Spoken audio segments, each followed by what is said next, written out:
আসসালামু আলাইকুম। এটিএন বাংলা সংবাদে সবাইকে স্বাগত জানাচ্ছি সৈয়দা মারিয়া হোসেন। এবারে বিস্তারিত। স্বৈরাচার হটানোর যুদ্ধ শেষ হলো, দেশ বিনির্মাণে ঐক্যের যে যুদ্ধ তা এখনো সফল হয়নি বলে মন্তব্য করেছেন বিএনপি মহাসচিব মির্জা ফখরুল ইসলাম আলমগীর। দিনাজপুরে এক অনুষ্ঠানে তিনি বলেন, ফ্যাসিবাদের পতনের পর নতুন যে সম্ভাবনা তৈরি হয়েছে, রাজনৈতিক সংকীর্ণতার কারণে তা বাস্তবায়নে বাধা তৈরি হচ্ছে। দিনাজপুর প্রতিনিধি সৈয়দ আলী আহসানের ছবি ও তথ্যের ভিত্তিতে কামরুজ্জামান রাজীবের রিপোর্ট। দিনাজপুর সরকারি কলেজের অর্থনীতি বিভাগের সুবর্ণ জয়ন্তী ও গুণীজন সম্মাননা অনুষ্ঠানে যোগ দেন বিএনপি মহাসচিব মির্জা ফখরুল ইসলাম আলমগীর। বিভাগের সাবেক শিক্ষক হিসেবে তার শিক্ষকতা জীবনের স্মৃতি তুলে ধরে শিক্ষার্থীদের বিভিন্ন দিক নির্দেশনা দেন তিনি। এ সময় আক্ষেপ প্রকাশ করে মির্জা ফখরুল বলেন, শুধুমাত্র রাজনৈতিক সংকীর্ণতার কারণে গত 53 বছরেও দেশের গণতন্ত্র সমৃদ্ধ হয়নি। পরিবর্তনের যে সুযোগ তৈরি হয়েছে তা বাস্তবায়নে সবাইকে এগিয়ে আসার আহ্বান জানান বিএনপি মহাসচিব। হাজার হাজার নেতাকর্মীকে বিনা বিচারে হত্যা করা হয়েছে, এই একটা অবস্থা আমরা পার হয়েছে, আর নতুন সম্ভাবনা দেখা দিয়েছে, কিন্তু কেন জানি না আমরা সেই সংকীর্ণতার মুক্ত হতে পারছি না। আমি আশা করব সমস্ত সংশ্লিষ্ট সকলের কাছে এই আবেদন জানাবো যে আমরা উঠে দাঁড়াই, আমরা আমাদের এই সংকীর্ণতার ঊর্ধ্বে দাঁড়িয়ে আমরা একটা স্পষ্ট সত্য সুন্দর একটা পথ নির্ধারণ করি। তিনি বলেন, রাজনৈতিক দলগুলো বিরোধে জড়িয়ে থাকায় গণতন্ত্র প্রাতিষ্ঠানিক রূপ পায়নি। ফ্যাসিবাদ পতনের সংগ্রামে সফল হলেও গণতন্ত্র প্রতিষ্ঠায় এখন পর্যন্ত অটুট হয়নি ঐক্য। গণতান্ত্রিক যুদ্ধ শেষ হয়েছে, কিন্তু এখন পর্যন্ত আমরা সেই ঐক্যের যে যুদ্ধ, সকলে মিলে একসাথে দেশটাকে যে গঠন করব, তাকে নির্মাণ করব, তাকে একটা পথরেখা দেখাবো, আজকে এই বয়সে এসে আমার কাছে মনে হয় এই জায়গায় আমাদের ব্যর্থতা আছে। আমরা রাজনৈতিক দলগুলো পরস্পরের সঙ্গে বিরোধে লিপ্ত হয়েছি, কিন্তু সহনশীলতার মধ্য দিয়ে গণতন্ত্রকে চর্চা করে আমরা যদি সবাই এগিয়ে যেতে পারি, তাহলে কিন্তু আমরা গণতন্ত্রকে লাভ করতে পারবো, আমাদের অধিকারকে অর্জন করতে পারবো। স্বৈরাচার আওয়ামী লীগ সরকারের দুর্নীতি, লুটপাট, অত্যাচার, নির্যাতন থেকে মানুষ রক্ষা পেলেও সহনশীলতার রাজনীতির মাধ্যমে দেশ গড়ার সুযোগ কাজে লাগানোর আহ্বান জানান বিএনপি মহাসচিব। কামরুজ্জামান রাজীব, এটিএন বাংলা। বাংলাদেশের নির্বাচনে আওয়ামী লীগের আর ফিরে আসার সুযোগ নেই বলে মন্তব্য করেছেন জামাতে ইসলামীর আমির ডাক্তার শফিকুর রহমান। তিনি বলেন, যারা এদেশের মানুষকে ভালোবাসে না, সম্মান করে না, তাদের কপালে আর নির্বাচন নাই। দুপুরে নাটোর নবাব সিরাজউদ্দৌলা সরকারি কলেজ মাঠে জেলা জামাত আয়োজিত কর্মী সভায় এসব কথা বলেন তিনি।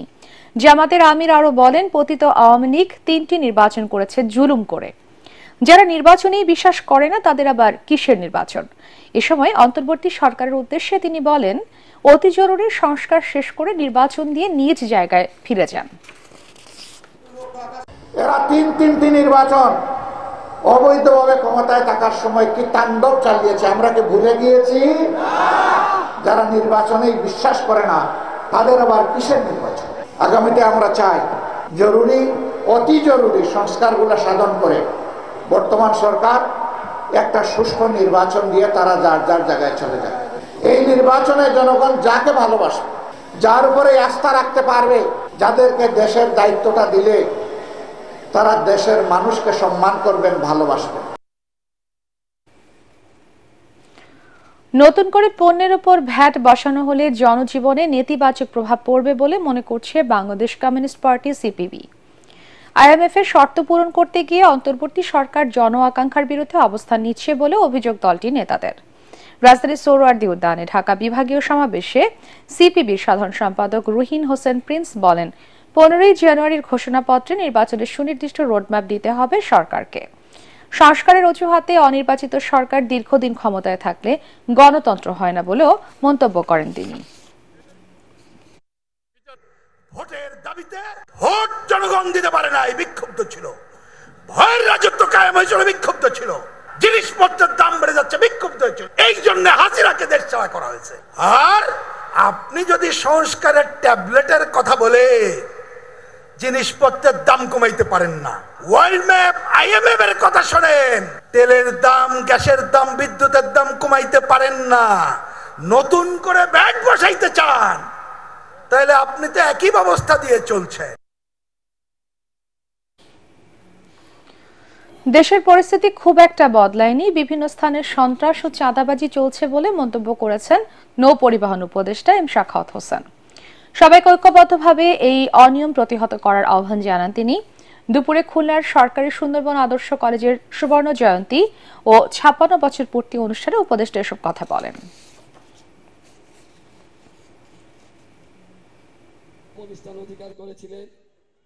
এখনো চাঁদা, সন্ত্রাসবাদ, সন্ত্রাসী, চাঁদাবাজি এগুলো হচ্ছে। আমি অনুরোধ করব যারা নেতৃস্থানীয় আছেন, আপনারা সমাজে যারা আছেন, তারা প্রতিহত করেন চাঁদাবাজি, কারণ অনেক হয়ে গেছে। এই কারণে দেশের আজকে এই অবস্থা হয়েছে। এই কারণে আপনি চিন্তা করেন, আপনার কল্পনাও করতে পারবেন না যেটা লিটন এবং ওনারা যেটা বের করছেন, আপনি চিন্তা করতে পারবেন। আয়নাঘর শুধু ক্যান্টনমেন্টে ছিল না, আয়নাঘর ইউনিভার্সিটিতে ছিল, আয়নাঘর হোটেলে ছিল, আয়নাঘর পার্সোনাল বাড়িতে ছিল। সব ছাত্র সংগঠনের সাথে বসে খুব দ্রুতই ঢাকা বিশ্ববিদ্যালয়ের কেন্দ্রীয় ছাত্র সংসদ ডাকসু নির্বাচনের রোডম্যাপ ঘোষণা করা হবে বলে জানিয়েছেন বিশ্ববিদ্যালয়ের উপাচার্য অধ্যাপক নিয়াজ আহমেদ খান। এর আগে বৃহস্পতিবার মধ্যরাতে ডাকসু নির্বাচনের রোডম্যাপ দিতে ৭২ ঘন্টার আলটিমেটাম দেয় বৈষম্য বিরোধী ছাত্র আন্দোলন। মনির হোসেন তপুর রিপোর্ট। ঢাকা বিশ্ববিদ্যালয়ের সিন্ডিকেট সভায় ডাকসু নিয়ে কোনো সিদ্ধান্ত নেওয়া হয়নি। বিশ্ববিদ্যালয়ের উপাচার্য অধ্যাপক নিয়াজ আহমেদ খান ও প্রক্টর সাইফুদ্দিন আহমেদ খানের সঙ্গে এ বিষয়ে বাকবিতণ্ডায় জড়ায় শিক্ষার্থীরা। পরে মধ্যরাতে ক্যাম্পাসে বিক্ষোভ মিছিল করে তারা। মিছিল নিয়ে উপাচার্যের বাসভবনের সামনে অবস্থান করে ডাকসু নির্বাচনের রোডম্যাপ দিতে আলটিমেটাম দেয় শিক্ষার্থীরা। আমরা বলতে চাই, অতি দ্রুত সময়ের মধ্যে ভাইস চ্যান্সেলর স্যারকে মেরুদণ্ড সোজা রেখে তাকে রোডম্যাপ ঘোষণা করতে হবে এবং তার সময়সীমা ৭২ ঘন্টা মাত্র। ৭২ ঘন্টার মধ্যে যদি রোডম্যাপ ঘোষণা করা না হয় তাহলে কঠোর থেকে কঠোরতর আন্দোলনে আমরা যাব। ঢাকা বিশ্ববিদ্যালয়ের উপাচার্য সাংবাদিকদের এক প্রশ্নের জবাবে বলেন, ডাকসু নির্বাচন নিয়ে ইতিবাচক বিশ্ববিদ্যালয় প্রশাসন, সবার সাথে আলোচনা করে এই বিষয়ে সিদ্ধান্ত নেওয়া হবে। এটা আমাদের আলাদা করে কথা বলার বিষয়, সাংবাদিকদের সামনে আলাদা করে কথা বলবো। একটু সংক্ষেপে শুধু একদুই বলছি যে ডাকসু নির্বাচনের ব্যাপারে আমরা অত্যন্ত আন্তরিক। তবে আমরা চাই যে সবার মধ্যে মোটামুটি একদম ঐক্যমত না হোক, কিন্তু একটু ব্রড বেসড, যাতে একরকম সমঝোতা হয়, একটা চুক্তির মতো হয়। সবাইকে নিয়ে আমরা করতে চাই এই নির্বাচনটি উৎসবমুখর পরিবেশে, সবার বহুদিন পর একটি মুক্ত পরিবেশে এই সুযোগটি তৈরি হয়েছে। আমরা চাই যে এই কাজটি যতদূর সম্ভব সবাইকে নিয়ে নিখুঁতভাবে করতে। এটার জন্য আমরা আমাদের বেশ কিছু কমিটি কাজ করছে, সবার সাথে কথা বলছি এবং আপনাদের সাথে সবার সাথে কথা বলেই এটা ঠিক করা হবে। সবাইকে নিয়ে উৎসব মুখর পরিবেশে ডাকসু নির্বাচন আয়োজন করা হবে বলেও জানান উপাচার্য। মনির হোসেন তপু, ATN বাংলা, ঢাকা। শিক্ষার্থীদের আন্দোলনের মুখে রাজশাহী বিশ্ববিদ্যালয় থেকে স্থায়ীভাবে পোষ্য কোটা বাতিলের সিদ্ধান্ত নিয়েছে বিশ্ববিদ্যালয় প্রশাসন।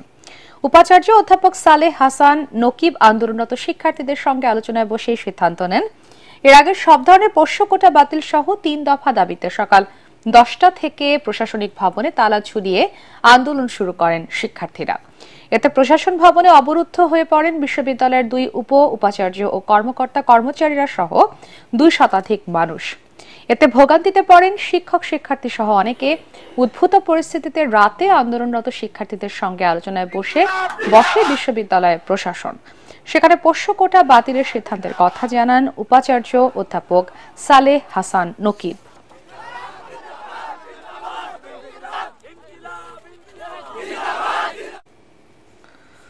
24-এর গণ অভ্যুত্থানে নির্বিচারে হত্যা ও আওয়ামী দোসরদের এখনো গ্রেফতার না করায় হতাশ শহীদ ও আহত পরিবারের সদস্যরা। এখনো আইন শৃঙ্খলা বাহিনী আসামিদের গ্রেফতার করতে না পারায় আতঙ্ক বিরাজ করছে সমন্বয়ক ও ছাত্র জনতার মাঝে। অন্যদিকে মামলা তুলে নিতে বিভিন্ন ধরনের প্রলোভন ও হুমকি দিচ্ছে আসামিরা। পাবনা প্রতিনিধি মোবারক বিশ্বাসের তথ্য ও ছবিতে রিপোর্ট করছেন মাজহারুল হক মুহাজির। জুলাই অভ্যুত্থানের প্রভাব ছিল রাজধানী ঢাকা সহ সারা দেশে। ৫ আগস্ট ক্ষমতাচ্যুত প্রধানমন্ত্রী শেখ হাসিনা পালিয়ে গেলেও সেই দিন পর্যন্ত হত্যাযজ্ঞে মেতেছিল বিগত ফ্যাসিস্ট সরকারের দোসররা। শুধু আবু সাইদ কিংবা মুগ্ধ নয়, জেলায় জেলায় ছড়িয়ে যায় এই লাশের মিছিল। এমনই একজন পাবনার মেধাবী শিক্ষার্থী জাহেদুল ইসলাম। স্বৈরাচারের দোসরদের গুলিতে গেল ৪ আগস্ট শহীদ হয় সে। প্রিয় সন্তান, প্রিয় ভাইকে হারিয়ে তাই তো বাকরুদ্ধ তার পরিবার। কখনো ভাবতে পারি না আমাদের মাঝ থেকে জাহিদ চলে যাবে। আন্দোলনের প্রত্যেকটি দিন আমরা একসাথে থাকতাম। মাস গত হয়ে যাওয়ার পথে এ পর্যন্ত আসামিরা যখন ধরা পড়তেছে না, তখন আমি বিচার, আমার ছেলে হত্যার বিচার নিয়ে আমি খুব অনিশ্চিতের বা হতাশা প্রকাশ করছি। যদি তারা আমাদের ভাইয়ের হত্যাকারীদের যদি সঠিকভাবে বিচার না করে, আমরা আমাদের পরিবার কোনোদিনও এই জাতিকে মাফ করে দেব না। এদিকে ফ্যাসিস্টের দোসরদের ভয়ে মামলা না করার সিদ্ধান্ত নিয়েছে পাবনার আরেক শহীদ মাহবুব হোসেন নিলয়ের পরিবার। আমি ওর নামে কেস করে আমার থানায় ঘোরা লাগবে, কোর্টে আর উকিল দেওয়া লাগবে, আরো একটা আতঙ্কের মধ্যে থাকে। আতঙ্ক থাকতে চাচ্ছি না। সরাসরি হত্যাকাণ্ডে জড়িতরা এখনো পাবনাতেই অবস্থান করছে বলে দাবি বৈষম্য বিরোধী ছাত্র জনতার। প্রকাশ্যে তারা ঘোরাফেরা করলেও আসামিদের ধরা হচ্ছে না বলেও অভিযোগ তাদের। পাবনা ৫-এর এমপি প্রিন্স সহ এবং আওয়ামী লীগের অনেক দোসর আমাদের নিরস্ত্র ছাত্রের উপর হত্যাযজ্ঞ চালায়। আমরা যারা সম্মুখ সারির যোদ্ধা ছিলাম তারা সবচেয়ে বেশি অনিরাপদ। ৫ আগস্টের পর পাবনা জেলায় দায়ের হওয়া ৭ মামলায় ২৩০ জনকে আটকের দাবি পুলিশের।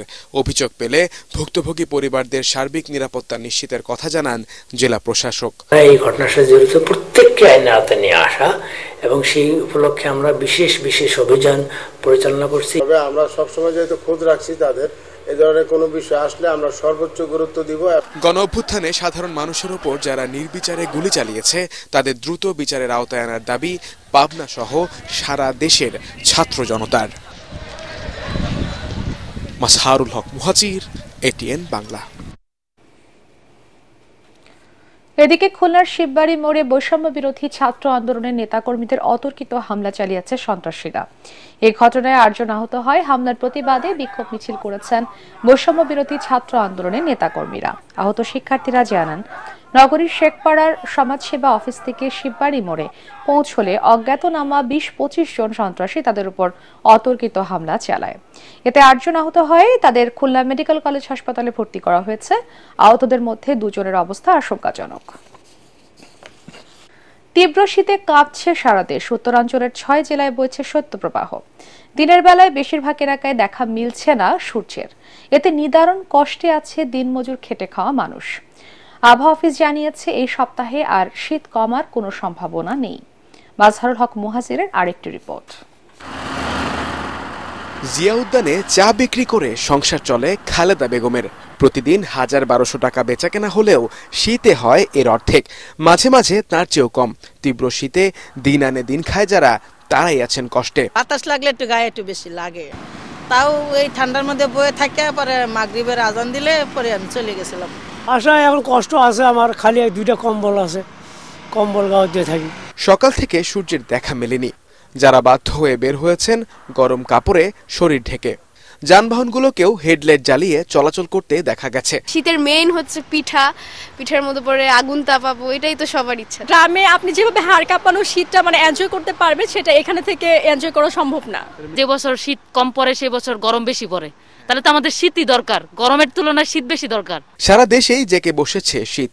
বিশেষ করে হাড় কাঁপানো শীতে বিপর্যস্ত উত্তরাঞ্চলের মানুষ। বেশি সমস্যায় পড়ছেন শিশু ও বয়োবৃদ্ধরা। রংপুর, রাজশাহী, বগুড়া, পাবনা, নওগাঁ অঞ্চলে চলছে শৈত্যপ্রবাহ।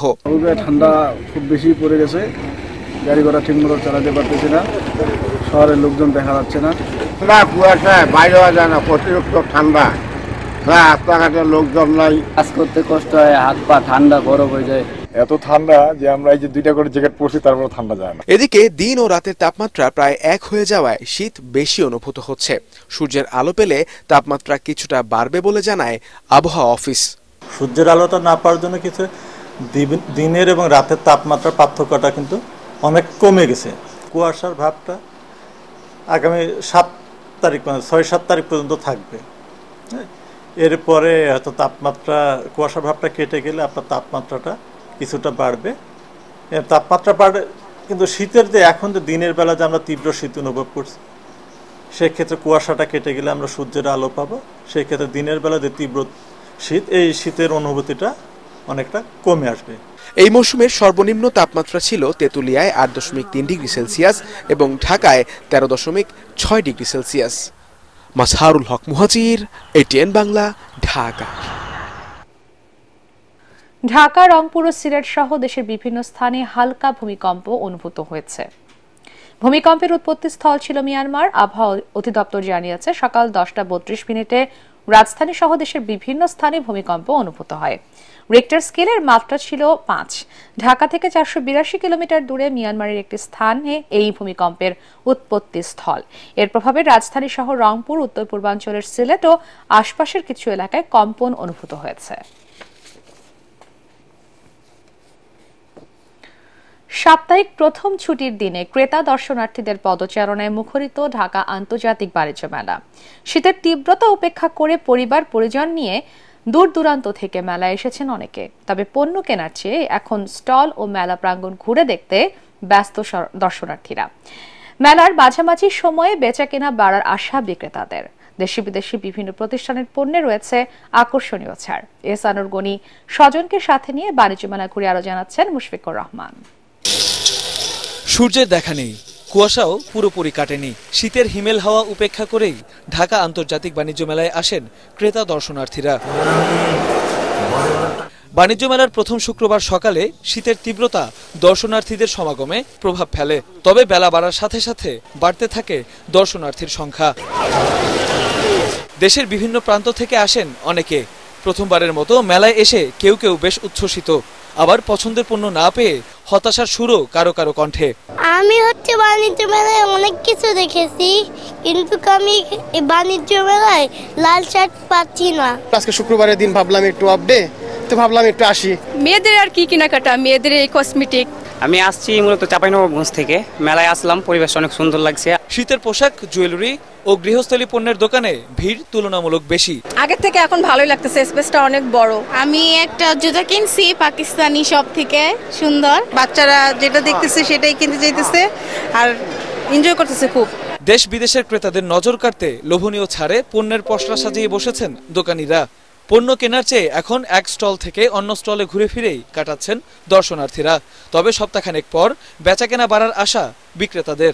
প্রথম শুক্রবার, এখন পর্যন্ত ততটা শুনলে কিন্তু কিছুটা বোঝা যাচ্ছে যে ইনশাল্লাহ হবে। ক্রেতা সাধারণ আসলে গতবার থেকে আশা করি ভালোই হবে ইনশাল্লাহ, বেচাকেনা খারাপ। বাণিজ্য মেলায় বাংলাদেশ সহ মোট 8টি দেশের 362টি স্টল ও প্যাভিলিয়ন অংশ নিয়েছে। কিছু কিছু স্টল তৈরির কাজ এখনো চলমান।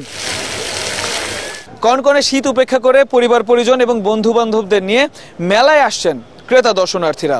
এখনো পর্যন্ত মেলা সেই অর্থে জমে না উঠলেও বিক্রেতারা আশা করছেন দ্রুতই জমে উঠবে বেচাকেনা এবং বাণিজ্য মেলা ফিরে পাবে তার জমজমাট রূপ। পূর্বাঞ্চলের ঢাকা আন্তর্জাতিক বাণিজ্য মেলা থেকে মুশফিকুর রহমান, ATN বাংলা। মানিকগঞ্জে দিন দিন বাড়ছে মধু চাষ। এবছর জেলায় প্রায় 2 লাখ কেজি মধু সংগ্রহের লক্ষ্যমাত্রা নির্ধারণ করা হয়েছে। সরকারি সহযোগিতা পেলে স্থানীয় চাহিদা মিটিয়ে এই মধু বিদেশে রপ্তানি করা সম্ভব বলে মনে করছেন সংশ্লিষ্টরা। মানিকগঞ্জ প্রতিনিধি শহীদুল ইসলাম সুজানের রিপোর্ট, জানাচ্ছেন ফারহিন ইসলাম টুম্পা। মানিকগঞ্জের ফসলের মাঠ জুড়ে সর্ষে ফুল থেকে সংগ্রহ করা হচ্ছে মধু। ক্ষেতের পাশে বসানো মো বাক্স থেকে 4 থেকে 5 দিন পর পর সংগ্রহ করা হয় মধু। এসব বাক্স থেকে প্রতি সপ্তাহে 1.5 থেকে 2 কেজি করে মধু পাওয়া যায়। পরে তা বাজারজাত করা হয়। মানিকগঞ্জের 7টি উপজেলাতেই সরিষার আবাদ হয়। কৃষকরা বলছেন মৌ চাষের কারণে পরাগায়ন বেড়ে যাওয়ায় ফসলের উৎপাদন 25 থেকে 30% বেড়ে যায়। পাশাপাশি পাওয়া যায় বিপুল পরিমাণ মধু। ভালো, আমরা ওখান থেকে ট্রাই করে আসছি, যথেষ্ট ভালো আর কি, কারণ যতটা এক্সপেক্ট করছি তার থেকেও ভালো। আমরা 12,000 টাকা মন খুচরা ধরে 12,000 টাকা 10,000 টাকা মন বিক্রি করি। তাতে এভারেজে আমাকে প্রায় 5-6 লাখ টাকার কাছাকাছি আসে। গত বছর নিয়েছি, ভালো একটা মানে গুণগত মানের সম্পন্ন মধু পেয়েছি, তাই এই বছর আবার আসলাম। তবে গত বছরের তুলনায় কিছুটা একটু দাম বৃদ্ধি পেয়েছে। গত বছর যেমন আমরা 300 টাকাতে নিয়েছি, এই বছর নিতে হচ্ছে 350 টাকাতে। আসলাম এখানে, সরাসরি আমার সামনে চাক থেকে বের করলো, মেশিনে দিয়ে বের করলো, করে আমার এই যে দিয়ে দিল, আমি নিয়ে যাব। আমার এখানকার মধ্যে ভালো লাগে। কালেকশন করার পরে বিভিন্ন পাইকার আছে আমাদের, খুচরা কাস্টমার, তাদের কাছে পাঠিয়ে দিই এবং আমরা নিজেদের স্পটে কিছু বিক্রি করি। সরকারি সহযোগিতা পেলে এই মধু স্থানীয় চাহিদা মিটিয়ে বিদেশে রপ্তানি করা সম্ভব। মধু শিল্পের সাথে যারা জড়িত তাদের সাথে নিয়ে আমরা মোয়ালদের সরাসরি একটা সংযোগ স্থাপনের লক্ষ্যে কাজ করে যাচ্ছি, যেন তারা তাদের উৎপাদিত মধুর ন্যায্য মূল্যটা পেতে পারে। জেলা কৃষি অফিস জানায়, এবছর এই অঞ্চলে 120 জন চাষী প্রায় 12,000 মৌ বাক্স বসিয়েছেন, যা থেকে মধু আসতে পারে 4.5 কোটি টাকার বেশি। Bureau report, ATN Bangla. Chattogram elevated এক্সপ্রেসওয়েতে শুরু হয়েছে টোল আদায়। সকালে এক্সপ্রেসওয়ের পতেঙ্গা প্রান্তে আনুষ্ঠানিকভাবে টোল আদায় কার্যক্রম উদ্বোধন করেন গৃহায়ণ ও গণপূর্ত উপদেষ্টা আদিলুর রহমান খান। একই সাথে এলিভেটেড এক্সপ্রেসওয়েটির নামকরণ করা হয় বৈষম্য বিরোধী ছাত্র আন্দোলনে চট্টগ্রামে শহীদ ওয়াসিম আকরামের নামে। হিসেবে উপদেষ্টা বলেন, সারা দেশে জুলাই অভ্যুত্থানে যারা শহীদ হয়েছেন তাদের জন্য বিভিন্ন জায়গায় স্মৃতিচিহ্ন তৈরি করছে সরকার। পতেঙ্গা থেকে লালখান বাজার পর্যন্ত এই উড়াল সড়কে টোল দিয়ে 10 ধরনের গাড়ি চলাচল করতে পারবে বলে জানিয়েছে চট্টগ্রাম উন্নয়ন কর্তৃপক্ষ সিডিএ। তবে মোটরসাইকেল ও ট্রেইলার ওঠানামার সুযোগ রাখা হয়নি। আদ্দিন ফাউন্ডেশন আয়োজিত ও আকিজ শিল্প গোষ্ঠীর সৌজন্যে যশোরে চলছে 3 দিন ব্যাপী তাফসিরুল কুরআন মাহফিল।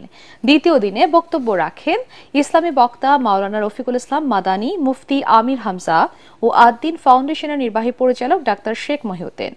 আজ মাহফিলের শেষ দিন। যশোর থেকে তামান্না ফারজানার পাঠানো তথ্য ও ছবি নিয়ে রিপোর্ট আরো জানাচ্ছেন আশিকুর রহমান।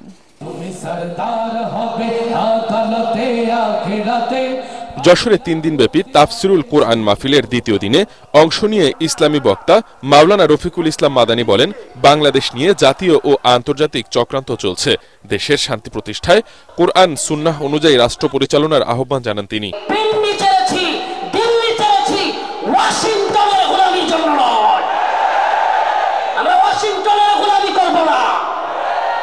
আমরা সমস্ত জাতীয় আন্তর্জাতিক চক্রান্তকে মোকাবেলা করে আমরা স্বাধীন চেতা, আমরা মুসলমান, আমরা স্বাধীন ভূখণ্ডে স্বাধীনভাবে বসবাস করতে চাই। পরে মাহফিলে বক্তব্য রাখেন মুফতি আমির হামজা ও আদ্দিন ফাউন্ডেশনের নির্বাহী পরিচালক ডাক্তার শেখ মহিউদ্দিন। আগামীতে যেন শুধু ওই 14 দল বাদ দিয়ে আমরা যারা মজলুম আছে এই মানুষগুলো যেন রাষ্ট্রের দায়িত্ব পায়, আর কোরআন আর হাদিস দিয়ে বাংলাদেশের 56,000 বর্গ মাইল চলে। যে সমস্ত আলেমরা জীবনকে বাজি রেখে আল্লাহর দ্বীনের জন্য সংগ্রাম করেছে, তাদের সাথে আমরা আছি তো ইনশাআল্লাহ। 3 দিন ব্যাপী তাফসিরুল কোরআন মাহফিলের শেষ দিনে বক্তব্য রাখবেন শায়েখ আহমদুল্লাহ এবং doctor Mizanur Rahman Azhari. Bureau report, ATN Bangla. Al Arafah Islami bank অর্থ সংবাদ।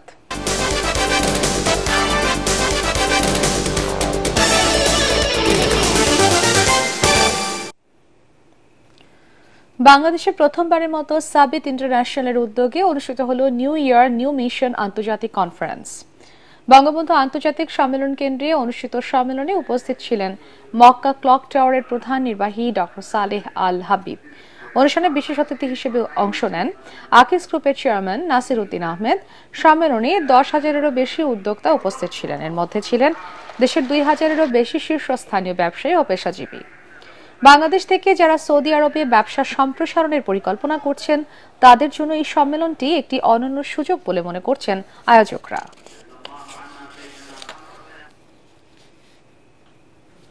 সন্ধানী লাইফ ইন্স্যুরেন্স আন্তর্জাতিক সংবাদ।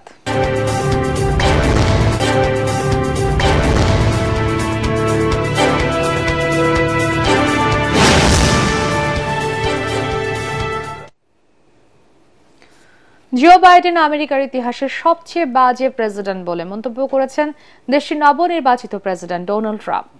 সামাজিক যোগাযোগ মাধ্যমে যুক্তরাষ্ট্রের বর্তমান প্রশাসনের নীতির সমালোচনা করে তিনি এই কথা বলেন।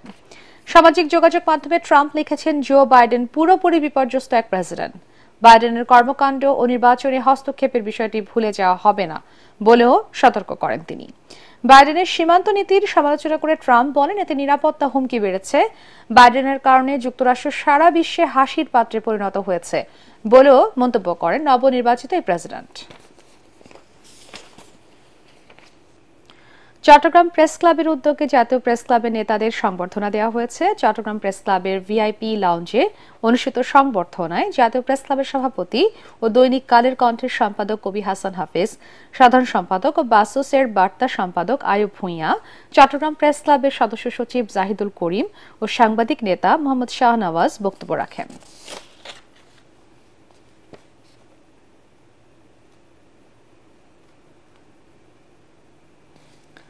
ইলমে হাদিস বিষয়ক দেশের প্রথম Islamic mega reality show BRB নিবেদিত হাদ্দাসানা সিজন 2 এর চূড়ান্ত বাছাই পরীক্ষা অনুষ্ঠিত হলো আজ। রাজধানীর পান্থপথে হামদর্দ পাবলিক কলেজের প্রাথমিক বাছাইয়ে 149 জনের লিখিত ও মৌখিক পরীক্ষা শেষে এবারের আসরের জন্য 15 প্রতিযোগীকে নির্বাচিত করা হয়। এ সময় ইসলামী আরবি বিশ্ববিদ্যালয়ের ভিসি ডক্টর শামসুল আলম, বিশ্ববিদ্যালয়টির শিক্ষা প্রশিক্ষণ ও গবেষণা বিভাগের ডিন ডক্টর মোহাম্মদ আলী উল্লাহ, ওয়াবিহি কালা হাদ্দাসানার chairman Shah Mohammad Waliullah, vice chairman মুহাদ্দিস মাহমুদুল হাসান অন্যান্যের মধ্যে উপস্থিত ছিলেন। পার্টেক্স খেলার খবর।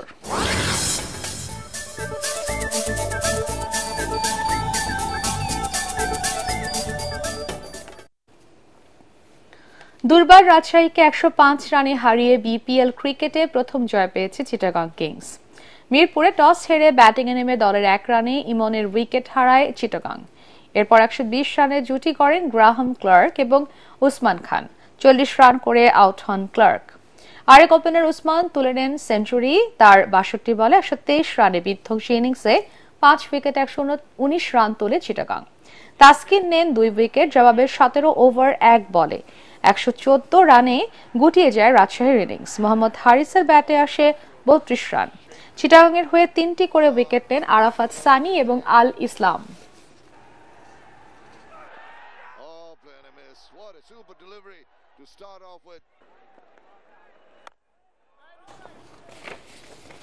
সিডনিতে পঞ্চম টেস্টের প্রথম ইনিংসে 185 রানে অল আউট হয়েছে ভারত। দিন শেষে অজিদের সংগ্রহ 1 উইকেটে 9 রান। সিডনি ক্রিকেট গ্রাউন্ডে টস জিতে ব্যাটিং এর সিদ্ধান্ত নেয় ভারত। 72 রানে 4 উইকেট হারিয়ে বিপদে পড়ে তারা। সে বিপদ আর কাটিয়ে উঠতে পারেনি সফরকারীরা। শেষ পর্যন্ত 185 রানে অল আউট হয় জসপ্রীত বুমরার দল। সর্বোচ্চ 40 রান করেন ঋষভ পন্থ। অস্ট্রেলিয়ার হয়ে 4 উইকেট নেন স্কট বোলান্ট। জবাবে 9 রানে উসমান খাজার উইকেট হারায় অস্ট্রেলিয়া।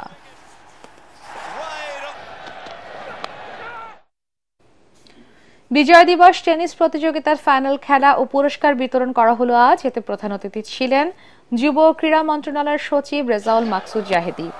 বিশেষ অতিথি ছিলেন শাহজালাল ইসলামী ব্যাংক পিএলসির ভাইস চেয়ারম্যান মোহাম্মদ ইউনুস। টুর্নামেন্টে পুরুষ এককে আর্মি অফিসার্স ক্লাবের জারিফ আবরার, পুরুষ দ্বৈতে আমেরিকান ক্লাবের রুস্তম আলী ও মিলন হোসেন জুটি, মহিলা এককে বিকেএসপির হালিমা জাহান এবং মহিলা দ্বৈতে ঝালকাঠি টেনিস ক্লাবের সুস্মিতা সেন ও সুমাইয়া আক্তার জুটি চ্যাম্পিয়ন হয়।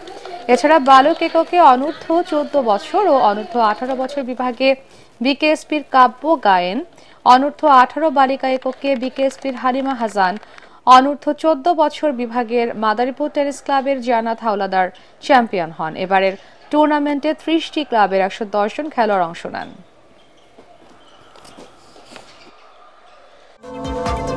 পরবর্তী সংবাদ দেখার আমন্ত্রণ জানিয়ে এখনকার মতো শেষ করছি। এটিএন বাংলার সংবাদ ইউটিউবে দেখতে ব্রাউজ করুন, youtube/এটিএন বাংলা নিউজ। ধন্যবাদ সবাইকে।